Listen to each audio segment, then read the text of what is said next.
Produzir ou compartilhar conhecimento, formar o cidadão ou preparar para o vestibular. Qual a função da escola hoje? E numa época onde os conteúdos podem ser acessados por um clique, o que a escola tem a ensinar? Não bastasse as questões da sala de aula, ainda há os problemas de fora do muro, que interferem muito no ensino, como drogas e violência. Esta edição do Ponto de Vista fala sobre os desafios da educação. Para a educadora Duda Laguna, pensar na escola é pensar no bem do aluno. A escola democrática só tem sentido, né, se ela está a favor do aluno. Para Max Wada, da Escola Maria Peregrina, é preciso entender que o ensino vai muito além da sala de aula. A escola, para ensinar completamente, ela precisa ser uma escola sem paredes com a comunidade. Ana Maria Klein, professora da Unesp, destaca o que é essencial para ser um educador. Eu acho que qualquer educador tem que acreditar sempre no ser humano.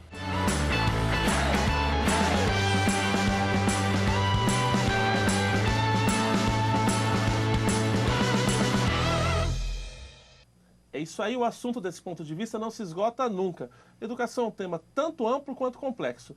Professora Ana Klein, qual que é o desafio da escola hoje? O que a escola tem a ensinar para o aluno? Qual a função dela? Pois é, temos vários desafios, né? Acho que se eu tivesse que eleger um central aí, é a questão da qualidade do ensino, né? Houve épocas, há algumas décadas, que qualidade de ensino era vaga para todo mundo. Com a universalização do ensino, o nosso ponto-chave aí é a questão de aprendizagem. Então, qualidade no ensino hoje, eu associo com as crianças conseguirem, de fato, aprender. Lembrando que aprender é um direito do aluno, né? E todos os seres humanos têm a capacidade de aprender, né? Então, esse acho que é um desafio central que envolve muitos outros desafios aí para a gente, de fato, conseguir chegar num nível bom de qualidade de aprendizagem junto às crianças. Ô Max, está tudo na internet hoje, qualquer conteúdo a gente acessa facinho com um clique. O que cabe à escola ensinar? Como a professora disse agora, a professora Ana que disse agora, a questão da qualidade. Que qualidade é essa? Diante, por exemplo, do Google, que é o aluno, talvez um dos alunos mais novos que nós temos, e que tem todo o acesso ali. Eu vou dar um exemplo da Escola Maria Peregrina, que dentro dessa qualidade, ela é regida, ou seja, ela é estruturada de acordo com a pedagogia de projetos.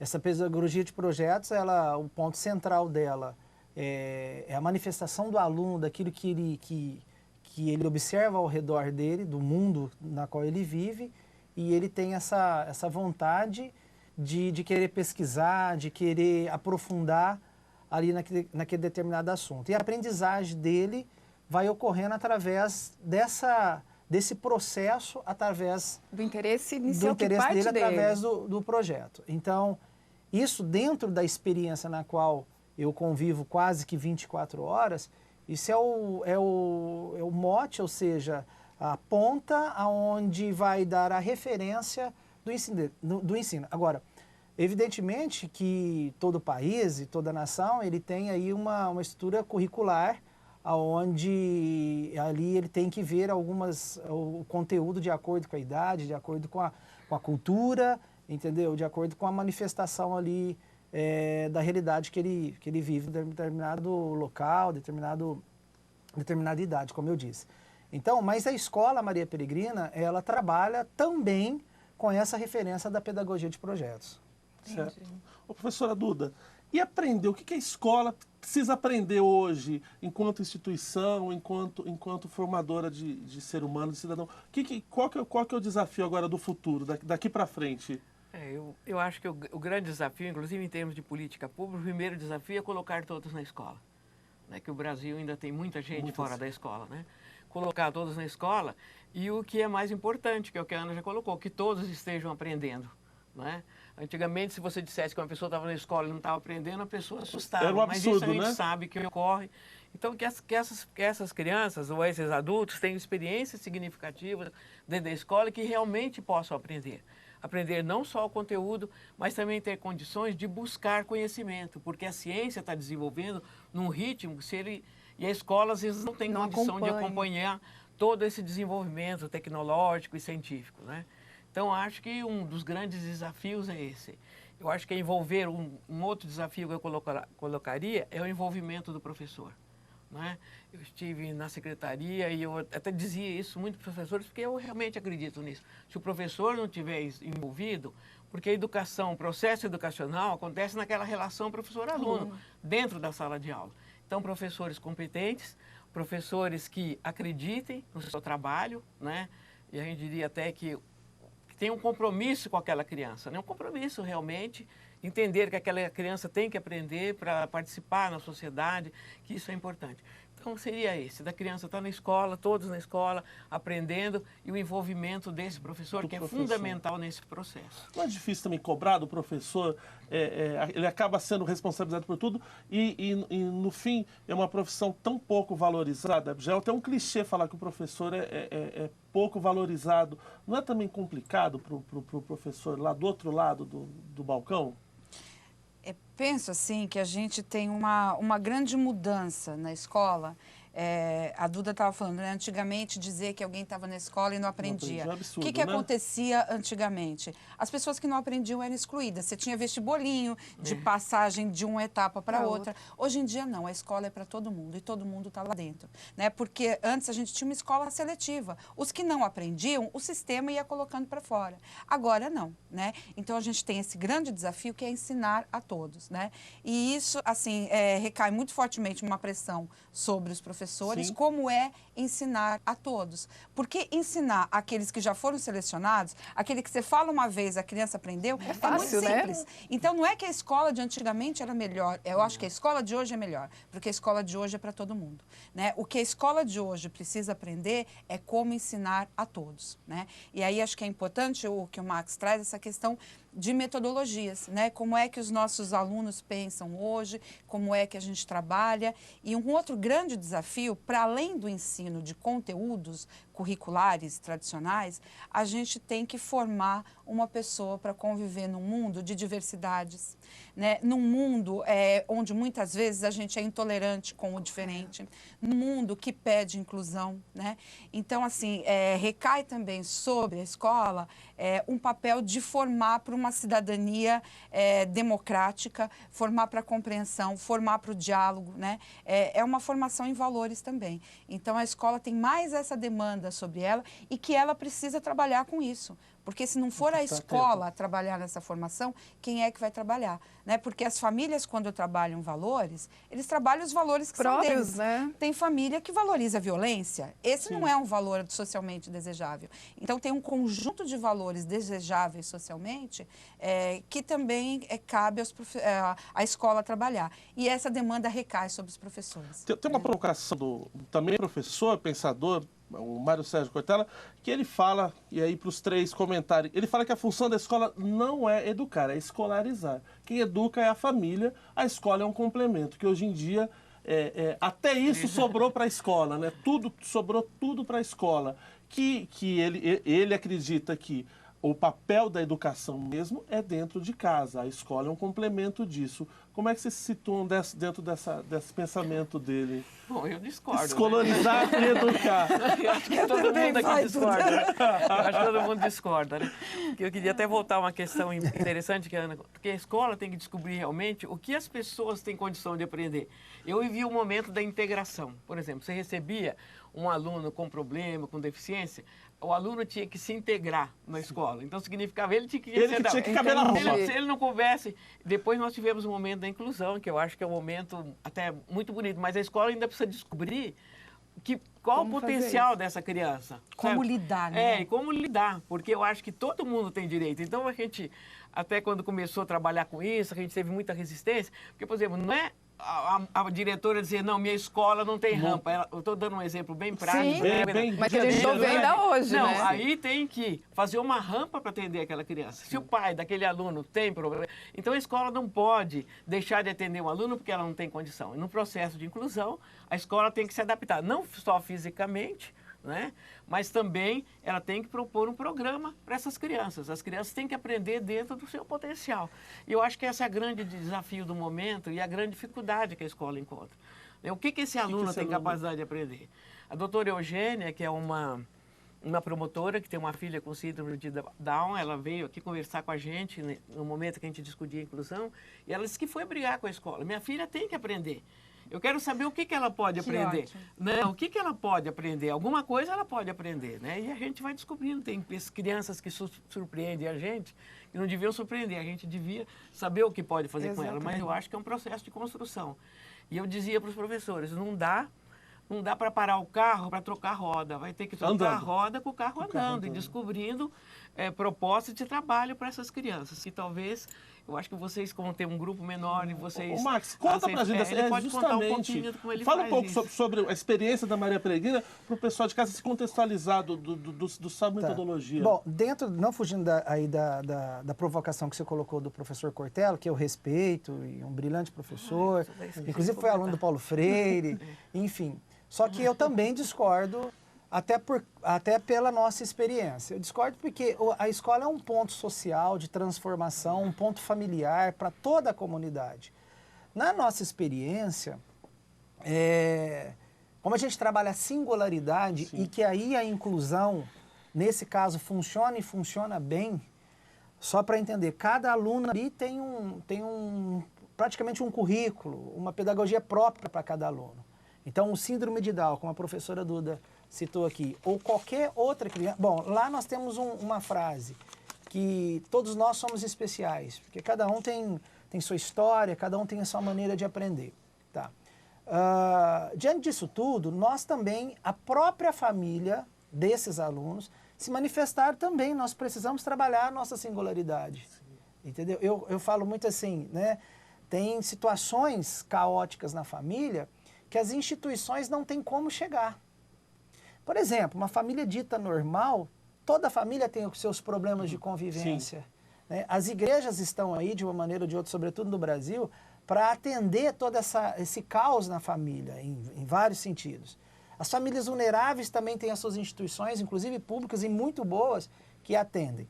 Mas tem situações, lacunas familiares ali que chegaram para a nossa escola e que as professoras aqui, eu tenho certeza que vai dar razão para o que eu vou dizer, e que influenciou profundamente a aprendizagem desse aluno. Tá? E começamos também a trabalhar, a professora Duda sabe disso, porque, abrindo um parênteses aqui, até eu fico muito emocionado com a Duda aqui, porque foi uma das primeiras educadoras em Rio Preto que recebeu a Escola Maria Peregrina e recebeu de braços abertos, em 2006, não sei se a professora está lembrada disso.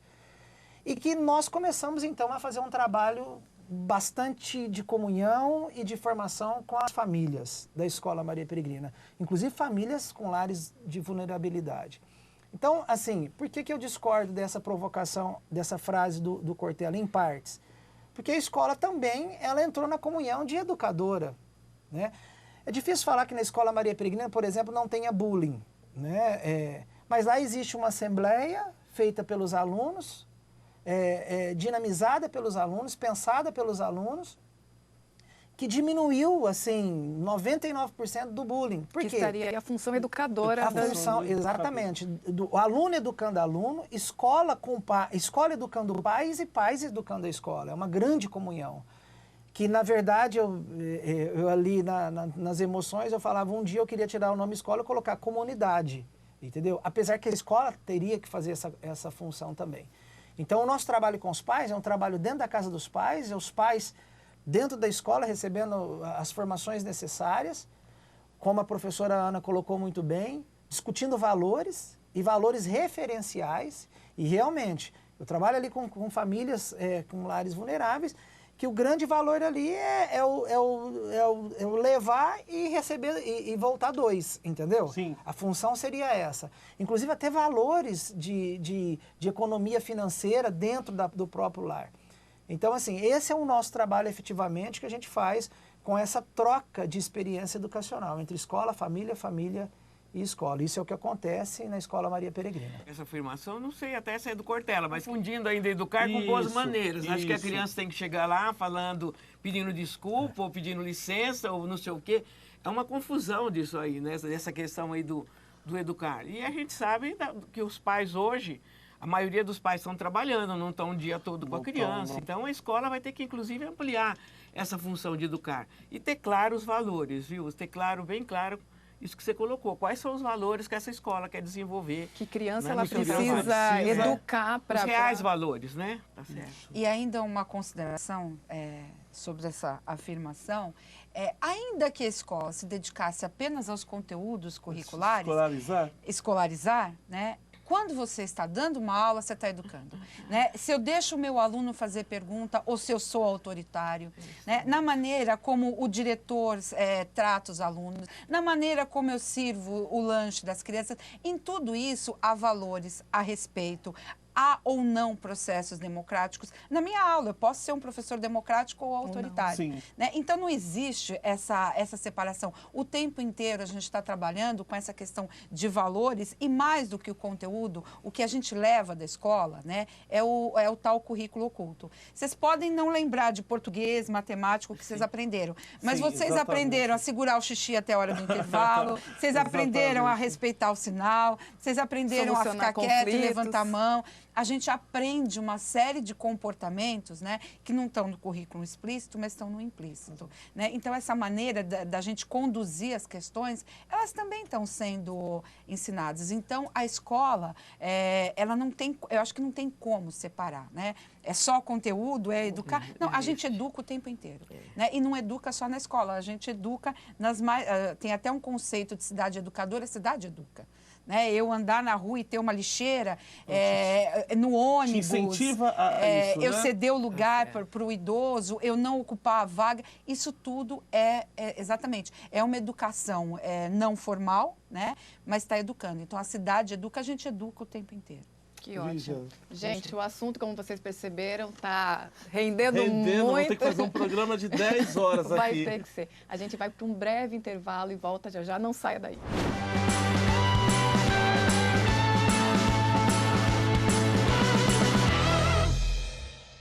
Os 193 chamando enchentes. Nunca dirija em áreas inundadas. Procure sempre uma alternativa de caminho mais seguro. Caso a água comece a tomar a rua e for possível abandonar o carro com segurança, abandone-o e abrigue-se em lugares altos e secos. Permanecer no veículo é um risco grave e desnecessário.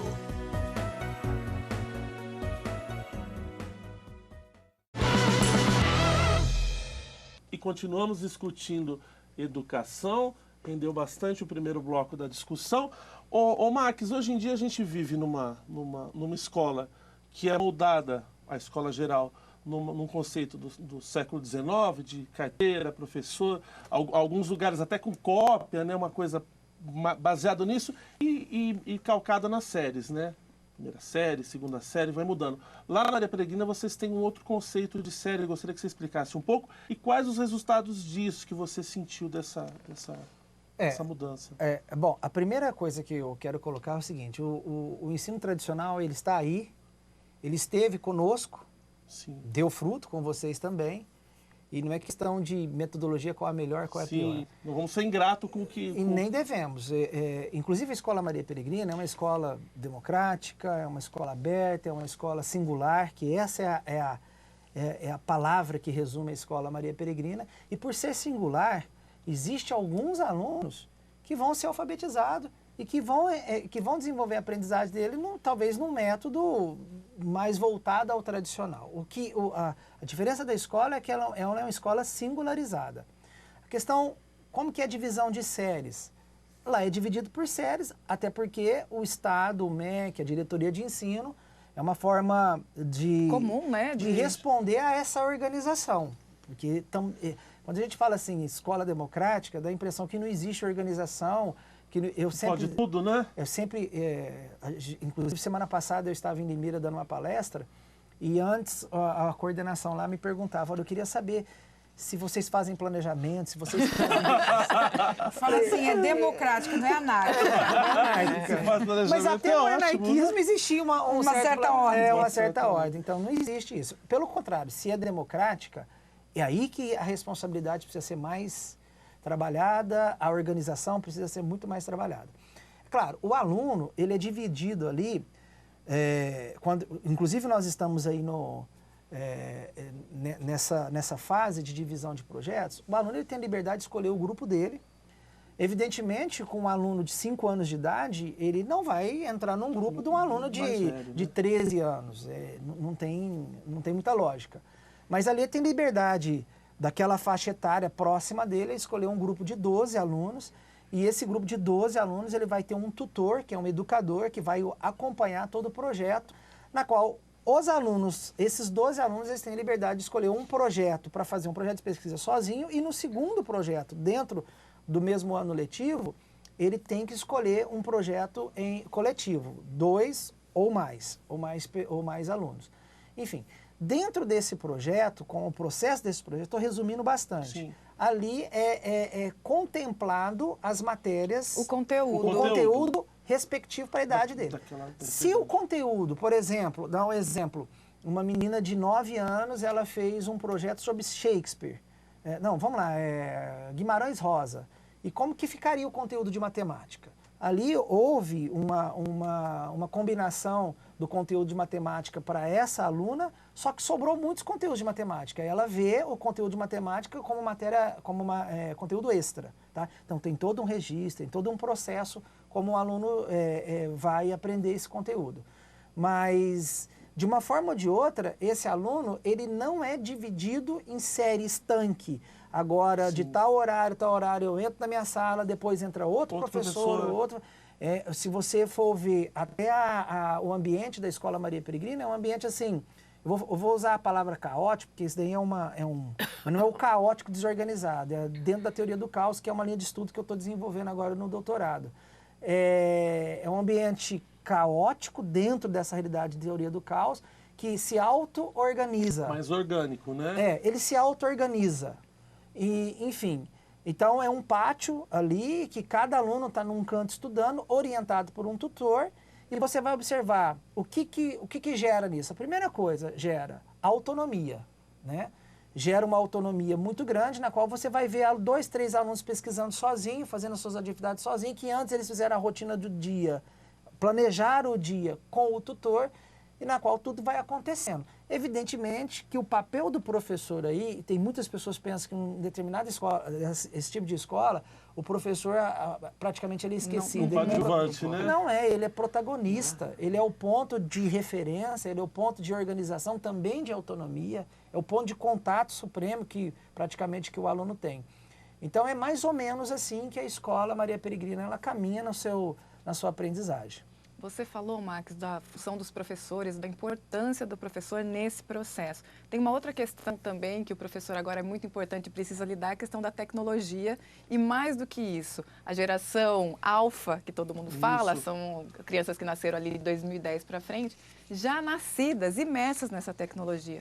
E aí a gente se pergunta, como é que o professor lida com isso? Como é que ele se aproxima dessa criança? Como é que ele fala com essa criança? E quem falou com a gente sobre isso foi a atual secretária de Educação aqui de Rio Preto, a Elizabeth Someira. Ela fez um evento com os professores da rede e falou com a gente um pouquinho sobre isso. Olha só. Depois do Y, eu comecei a viver com o X, com o Z. Hoje eu tenho um netinho, o Alfa, né? E a minha casa é uma verdadeira escola, tem brinquedoteca para ele, e ele me obriga a jogar videogame com ele, algo que eu tive que aprender agora, depois da maturidade. Jogar videogame e ainda levar bronca porque eu não acerto algumas coisas. Então ficou muito nítido para mim que eu preciso ajudar todos os professores que são de outras gerações a se apropriarem desse conhecimento, porque esse é o conhecimento real do que é necessário na atualidade e para o futuro. Nós não podemos mais trabalhar com aqueles paradigmas conteudistas de memorização para prova e tudo mais, porque nós temos uma criança diferente, tá? As crianças precisam se apropriar não de conhecimentos envelhecidos, mas do conhecimento para a vida futura delas, porque nós vamos embora, eles ficam, precisa ter garantia de que serão cidadãos com possibilidades de trabalho e de uma vida compatível com o século que eles vão viver. Então isso me preocupou muito e sempre foi um sonho eu poder estar compartilhando isso com todos os professores, porque eles são muito bem intencionados, eles desejam acertar, tá? E eu quero estar do lado deles. ajudando, trazendo pessoas que possam favorecer esse conhecimento, porque se não acontecer isso, nós vamos ser debochados pelas crianças que vão saber muito mais do que nós. Deixa eu só contextualizar para vocês, vamos, um momento de educação aqui, para vocês contextualizarem. A geração X qual que é, Vivian? É a nascida nos anos 60 até o final dos anos 70, mais ou menos. A geração Y é a partir dos anos 80. A geração Z, nascida nos anos 90. E a geração Alfa, nascida depois agora... Mais recente, 2010. Eu nem sabia que estava nascendo gente ainda. Eu pensei que tinha parado ali em 82, 83.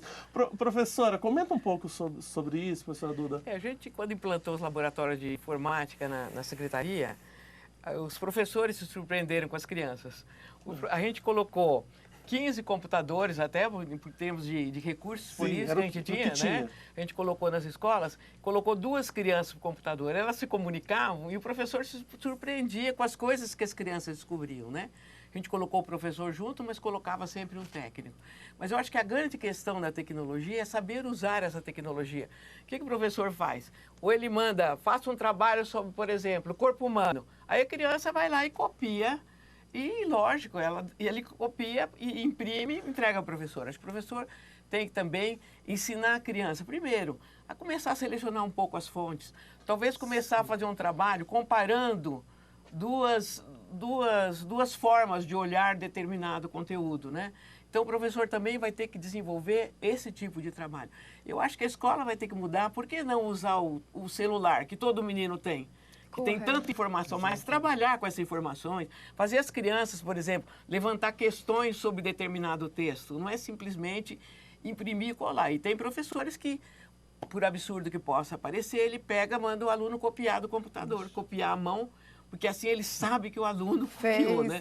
Quando poderia esse aluno estar descobrindo novas formas de usar esse texto, né? Novas formas, porque acho que não dá mais para negar essa questão da tecnologia, né? E mais uma outra provocação aí para você comentar um pouco, que se você acha que ingessa ou não, é tanto ranking, é tanta prova, é tanto teste que as escolas hoje estão postas à prova, enquanto educadoras, né? Tem Prova Brasil, Saresp, esse tipo de coisa. Como é que você vê isso? Quer dizer, além de tudo, ainda tem que ser ranqueada? Ou uma outra questão, às vezes a gente está aqui falando de uma nova proposta de ensino, uma nova metodologia, mas aí chega na realidade, é tudo ainda quadradinho na caixinha. Sim. Como é que lida com isso? Então, retomando a fala dos 2 companheiros, né? Penso que, assim, hoje a gente tem que ter um professor, muito do que a Duda coloca, eu tenho que fazer uma análise e uma síntese do que eu estou lendo. O professor tem que ajudar nesse processo, o professor tem que ajudar a fazer os alunos a pensarem, a questionarem, a problematizarem, né? Não é só sair catando informação, não é um copia e cola, né? Acho que um outro ponto importante, quando o Max coloca a metodologia de trabalho da Maria Peregrina, é que o conhecimento hoje ele é complexo. A gente não pode olhar para a realidade sob um único ponto de vista para explicá-la, né? São vários fatores. Você vê a gente discutindo em educação, olha quanta coisa compartilha, né? E na escola a gente o conhecimento ele está todo partido, né? Então eu tenho aula de português, depois eu tenho de matemática, depois eu tenho de história, depois eu tenho de geografia. Os alunos não conseguem estabelecer relação entre esses diferentes conhecimentos. Esse trabalho, né, que o Max conta da Escola Maria Peregrina, ele trabalha de maneira interdisciplinar, né? Então, esses conhecimentos estão todos convergindo para um tema, né? É claro que, às vezes, um ou outro não entra, mas aí a escola tem uma organização muito interessante de como é que eles complementam esses conteúdos que têm a ver com aquele ciclo de ensino e não foram trabalhados, né? Então, é importante também esse papel do interdisciplinar que acontece lá. Em relação às avaliações, Eu acho que as avaliações, elas são importantes porque não dá para você fazer política pública se você não conhece a realidade. Sem o termômetro. Eu acho que a grande questão não é a avaliação em si, é o uso feito. Então, usar a avaliação para premiar professor que tem desempenho Sim. melhor, isso é cruel, é um absurdo. Ou demonizar certas escolas, Ou né? demonizar. Então, aí, o que acontece? Eu sempre questiono os meus alunos, a gente avalia porque ensinou ou a gente ensina porque tem que avaliar? Né? Porque, na verdade, a avaliação ela é um momento do processo ensino e aprendizagem. Ela serve para a gente melhorar o ensino e a aprendizagem. O que tem acontecido é uma inversão. A gente está dando aula porque vai ter avaliação. Então, a avaliação virou assim, o ponto alto, né, para onde tudo se direciona. Então, é o uso que tem sido feito dessa avaliação que é muito ruim. Né? Sem avaliação, a gente não consegue estabelecer quais são as nossas prioridades, né? Por exemplo, Sim. o IDEB é um indicador importante, né? Que é esse índice de desenvolvimento aí das escolas, porque te dá um norte de onde você deve investir. Quais são as escolas Deficiência, né? onde eu preciso implementar. Não vou pagar menos para o professor, pelo contrário, aquela escola que está com uma nota menor é quem a mais aquela que a precisa. gente que eu tenho que precisa, desenvolver. Né? Acho que o Ministério da Educação tem essa política, o tempo que eu trabalhei junto ao Ministério da Educação, existia essa política. Aonde é que a gente vai abrir mais vaga de formação de professor ou coisas do tipo? Era onde você tinha um IDEB menor. Agora, você usar avaliação para remunerar melhor a escola ou o professor, isso é uma crueldade. Né? Então, escolas com índice Ranqueadas maior melhores. é uma crueldade, né? Porque aí você acaba com todo um processo de exclusão dos estudantes. Acho que a Duda, em termos de política pública, tem muito mais competência do que eu para discutir só o uso queria da avaliação. Né? discutir isso, que a gente, por exemplo, passou por muitos momentos da educação. Passamos pela escola nova. Então, naquela época, é o seguinte, passa uma borboleta, então vamos estudar a borboleta, Sim, passa a minhoca. Aí houve uma reação de alguns educadores, foram chamados até um nome muito feio, conteudistas críticos. Não sei se ele lembra disso, acho que a Ana é mais nova, não vai lembrar. E aí houve uma reflexão sobre a escola, onde foi constatado que, inclusive, a criança que tenha de mais baixa renda, as crianças da classe trabalhadora precisam ter acesso a esse conhecimento construído.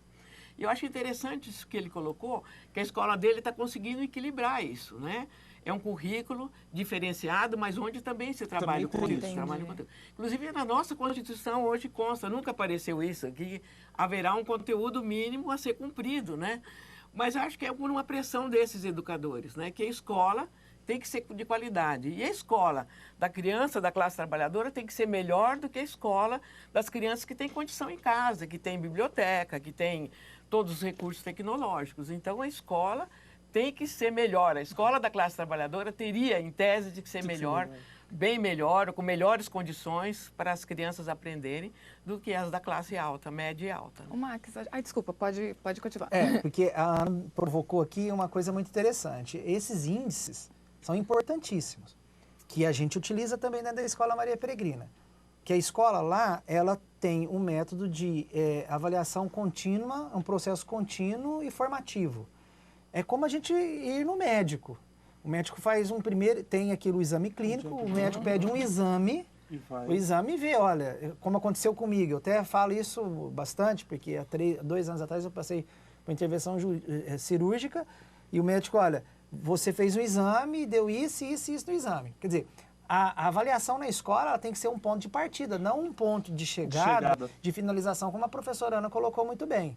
Então, e é muito interessante, por exemplo, no Vale do Silício, que é um exemplo de desenvolvimento científico e tecnológico no mundo inteiro, nos Estados Unidos, lá eles valorizam o erro.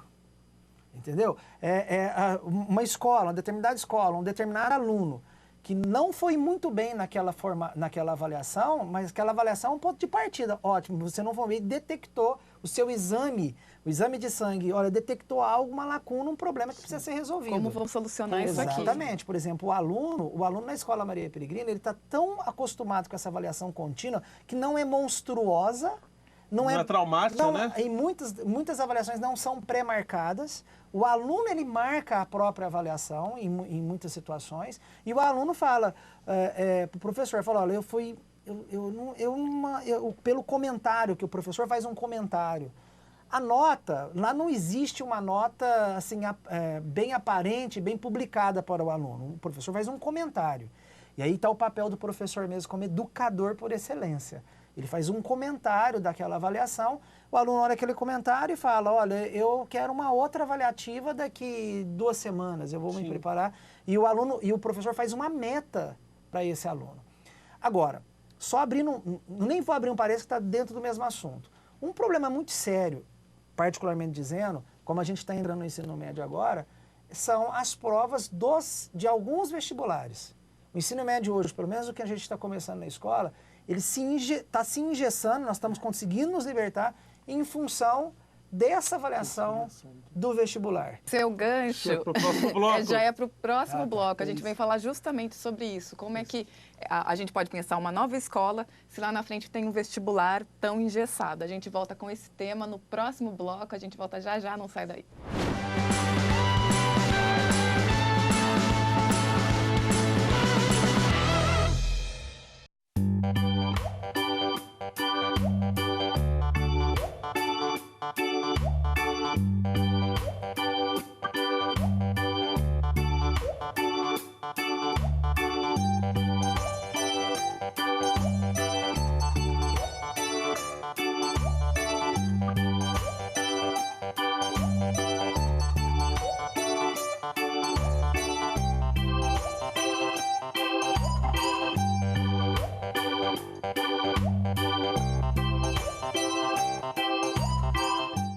Cada gota conta. Economizar água é muito simples. Enquanto eu escovo os dentes, eu desligo a torneira. Enquanto eu faço a barba, eu fecho a torneira também. Esses pequenos detalhes fazem uma grande diferença. E você, está economizando? Governo do Estado de São Paulo. E de volta ao ponto de vista, hoje discutindo educação, o assunto está rendendo bastante, né, Muito, Vivian? vamos precisar de outro programa. Exatamente, já fica o convite. Aqui, gente, a gente terminou o bloco anterior falando de avaliação, especificamente do vestibular. Que vai ficando cada vez mais hermético, compartimentado. Eu queria que vocês nos contassem um pouquinho. Talvez a escola só mude quando o vestibular mudar? Ana. Você sente isso, sim? Eu acho que a gente já tem tido algumas mudanças importantes, né? O Enem, por exemplo, né? Eu acho que ele ajuda muito, porque você quebra aquela questão de que é só uma prova lá no final, né? O Enem vai sendo... né? E assim, você vai avaliando os estudantes ao longo dos 3 anos ali, né? Então, a questão do Enem, eu acho que ajuda. A questão de cotas também, né? Porque a gente tem... Eu estou pensando aqui em universidade pública, obviamente, sim, né? Você tem uma inversão, né? Você tem, geralmente, as classes populares fazendo educação básica na escola pública e as classes mais ricas fazendo na particular. Quando chega na universidade, quem ocupa a vaga das universidades públicas são as pessoas que vêm das classes economicamente mais ricas, né? Então, você tem aí uma distorção, né, em relação a essa questão de vagas, né? Então, acho que, por exemplo, a questão das cotas também são importantíssimas, né? Porque traz uma outra população para dentro da universidade. Então, eu acho que aos poucos a gente já tem tido algumas mudanças, né? Acho também complicado a gente achar que todo o sistema de ensino, e isso acontece mesmo, né? Muitas vezes os pais, na educação infantil, já procuram uma escola que aprova no vestibular, né? Então, você tem todo um sistema de ensino focado orientado nisso, né? na questão do vestibular. Mas eu acho que mudanças já vem acontecendo, né? A gente teve uma grande expansão do ensino público. Claro, isso acontece porque você não tem tantas vagas quanto seria a demanda, né, do ensino superior público. Acho que a gente teve uma grande expansão de universidades públicas nas últimas décadas, né? Então, acho que a tendência é esse quadro ir se modificando mesmo, né? E mesmo essas questões que a gente está levantando aqui de outras metodologias de ensino, né, que são importantes, né? Que não é só o conteúdo decorado para passar no vestibular, mas essa formação integral do ser humano. Como que você lida com isso lá, Max?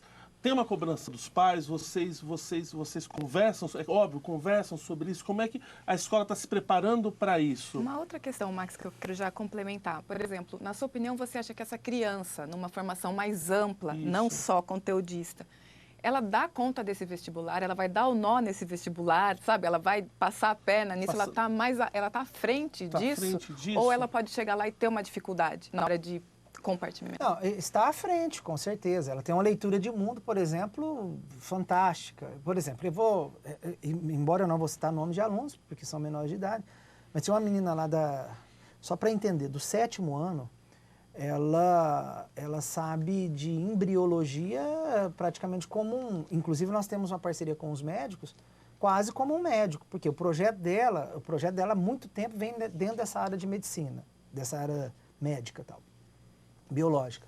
Agora, ele está preparado? Tá. Agora, o problema é uma avaliação muito conteudista, muito dentro da questão de decoração, porque qualquer aluno que acabou de ser aprovado na FUVEST, já tem vários artigos e várias pesquisas em relação a isso. Depois de 6 meses, ele esqueceu praticamente 90% do que ele estudou, de uma maneira assim muito tensa e tudo mais. Agora, falando da nossa experiência, nós estamos entrando no ensino médio agora e é um grande desafio os vestibulares, sobretudo FUVEST e tantos outros aí. Evidentemente, como eu falei no bloco passado, fora o Enem, que o Enem, inclusive, tem uma prova muito inteligente, uma prova interdisciplinar, de interpretação, que muitos professores falam assim, a resposta está dentro do próprio enunciado. Cabe a interpretação, cabe uma leitura de... Pra você ter uma ideia, eu conheço pessoas que, inclusive, trabalham comigo lá, mães de alunos, que foram melhores no vestibular, no Enem, mais bem pontuadas, e que terminaram há muito tempo o ensino médio, foi muito mais classificado, teve uma potencial maior do que muitos alunos que estão no cursinho hoje. Por quê? O Enem exige uma leitura de mundo, enfim. É uma prova interpretativa, como eu disse. Mas é um desafio muito grande ali na escola, sobretudo no nosso ensino médio, que tem os projetos. E quando a gente estava falando aqui no bloco lá da questão da tecnologia, a Escola Maria Peregrina está entrando dentro de uma realidade assim. Hoje, um aluno de 13 anos, num projeto muito bem feito de programação e tecnologia, ele tem condição de criar um novo jogo educativo. Não só de usar o computador para aprender, mas de criar um aplicativo, algo prático, né? Como tem acontecido. Hoje nós temos meninos de 14, 15 anos que ficaram milionários porque criaram algo ali sem faculdade, isso eu não estou dizendo que não tenha que entrar numa faculdade, e sem muita estrutura, no fundo da casa dele, enfim. Mas voltando ao assunto, o vestibular hoje para nós é um grande desafio, é muito conteúdo. As famílias cobram? Sim, cobram, esse é o grande contrato com a escola, inclusive famílias da classe C, D e E que já estão conectadas e que têm essa cobrança sim, tem o diálogo, elas sabem, acompanham toda a evolução da escola. Só que no ensino médio, a gente teve que praticamente, até agora, fazer 2 escolas, uma conteudista e outra por projetos. Tá? E assim, a nossa esperança de um dia o vestibular ser mais inteligente. Professora Duda, mudando um pouco o foco, é tanta coisa para falar, um assunto tão complexo, a gente quer falar rapidamente sobre o fora do muro, o de fora da escola que interfere, o entorno, vamos supor. Droga, violência, tanta coisa que acaba interferindo dentro da sala de aula. Como lidar com isso? Como que o professor lida com isso no dia a dia? Eu acho que ele tem que enfrentar o professor tem que enfrentar e tem que entender que essa criança, apesar do pai ser alcoólico, apesar do pai estar preso, ela é uma criança que tem condição de aprender. Que às vezes as pessoas acham, porque o pai tem esse tipo de problema, que a criança não vai ter condição de aprender, né?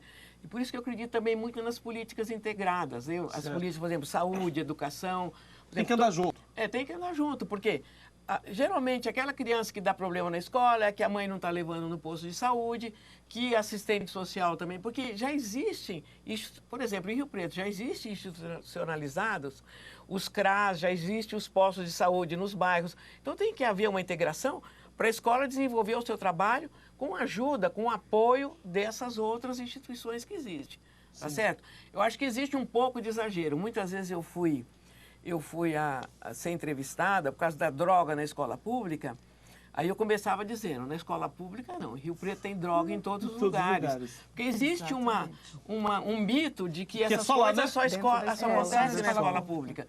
Então a gente precisa vencer um pouco esses mitos. É lógico que influencia. O menino cuja mãe apanhou durante a noite, ele vai estar diferente no dia seguinte, coitado. Então, mas não tem que desenvolver esse coitadismo, né? Vitimismo, tem que procurar entender essa criança, o potencial que ela tem, para ela aprender, inclusive para vencer, para poder, talvez, eu acho que a escola não vai resolver todos os problemas, né? Mas ela vai ajudar o indivíduo a se desenvolver e se integrar na sociedade. E aí que entra um sistema avaliativo muito do aluno, singular. Como que um aluno vai fazer um provão na segunda-feira se no final de semana foi desse jeito? Ele passou praticamente na delegacia, com o pai. Trauma, né? Professor, uma outra questão, ainda falando dessas situações além muro da escola, hoje a gente vive numa sociedade, por exemplo, na família. Todo mundo trabalha. Então, pai trabalha, mãe trabalha, essa criança acaba tendo que ficar na escola, às vezes período integral, não por uma necessidade só educacional, mas mesmo de situação de vida. Eu queria que a senhora falasse um pouquinho quando isso acontece, especialmente nos anos iniciais, creches, qual que é a importância do acolhimento dessa criança? Muita gente ainda acha que anos iniciais, a criança não tem nada de pedagógico né? Qual que é a importância dessa fase inicial e por que, não só em Rio Preto, mas de forma geral, é tão complicado a vaga em creche? Era um problema que a gente discutia há 10 anos e existe ainda hoje. Sim, eu acho que a questão da creche houve uma evolução em relação ao conceito do que é uma creche, né? Antigamente achava-se tanto que as creches estavam na assistência social. Elas estavam na assistência social e vieram para a educação. Então, a função hoje da creche não é só de cuidar, não é só para a criança, não é um depósito de criança, mas ela tem que ter um projeto educacional. Eu acho que é aí que surgiu a dificuldade, porque não houve um aumento de verba na educação, a educação continuou com o mesmo percentual e ela recebeu toda essa demanda. Não é? Eu acho que é um problema que tem que ser resolvido, a creche é importantíssima, né? Porque existe já estudos comprovando que esses anos iniciais são importantíssimos para a criança. Até eu tenho uma amiga que é fonoaudióloga, ela fala que os primeiros anos são de ouro, os outros de prata, depois de bronze, né? Então, acho que é importantíssimo atender essa demanda, mas tem que haver recursos, tem que haver um planejamento muito bem feito. Até na época eu apresentava o Dr. Cláudio, houve toda uma cobrança, a gente deixou acho que 500 crianças, né? A gente atendeu muita gente, construiu muita creche, mas a gente dizia, o que custa para você construir um prédio, você gasta em 3 anos para manter. Sim. Porque não adianta só você construir o prédio, você tem que ter verba para manter essas crianças, para ter uma gestão de qualidade, alimentação, professores formados, né? E nós, na época, exigimos, brigamos até com o sindicato, porque a gente acha que tem que ser professor mesmo. Agora parece que voltou também um ajudante de creche. Entendi. Mas a gente exigiu, brigou pelo professor, né? Porque tem que ser um professor. Aí o rapaz do sindicato falava para mim, mas precisa professor para dar banho em criança? E eu falava, precisa, é o jeito que ele olha para essa criança, que ele pega com essa criança, né? Então, realmente a creche tem essa função, os municípios vão ter que resolver, né, essa questão cada vez mais. Hoje, as creches que estão passando dos convênios para a prefeitura, está vendo uma ajuda de custo, ela já tem um percentual. Então, acho que tem que resolver esse problema, que é fundamental. Esses primeiros anos são fundamentais para a criança. E a Duda, só complementando, a Duda acho que traz um ponto importantíssimo, a creche é direito da criança. Isso. Não interessa se a mãe vai trabalhar ou se não vai trabalhar. O foco é o que ela está colocando, é a criança. A mãe pode não trabalhar, ela pode ficar o dia inteiro em casa, mas a questão aí não é a mãe, né? Por isso que saiu da assistência social. A mãe, né? Não, é direito da criança estar num ambiente educativo. Por isso que não é só cuidado, que não pode ser só um cuidador, né? Tem que ser um professor, porque o educar e o cuidar não se separam, né, nesses anos iniciais, eles estão ligados, né? E é direito de toda criança estar lá e ter esse acesso a essa educação de maneira integral mesmo. E mais ainda, dentro desse direito, falando agora da área jurídica, toda empresa ela tem uma obrigação, uma responsabilidade também de entrar para favorecer esse direito da criança e, quando não, até obrigada juridicamente a construir a própria creche ali. A própria escola infantil. Não ocorre. O que não ocorre. Vivian, vamos encerrar ou não? Gente, Temos a gente que encerrar. termina nesse clima de direito, reforçando Sim. os direitos da criança. Isso. E acho que a gente já vai ter que deixar aqui um convite para um próximo, né, Matheus? Exatamente, a gente já vai segurar eles, vamos gravar mais uns 3 programas já sobre educação, um tema vastíssimo, e com um elenco desse não tinha como ser um programa ruim, né? Isso mesmo. E Vivian, vamos nos despedir, agradecer a presença de vocês, foi muito legal, muito bacana, e convidar o pessoal para ficar com a programação da TV Câmara e nos despedir no próximo Ponto de Vista. Nós vamos continuar discutindo assuntos relevantes para o seu dia a dia, para a sua vida. A gente espera que você tenha gostado, que nos acompanhe na próxima semana. Muito obrigado por sua audiência. Até mais. Tchau.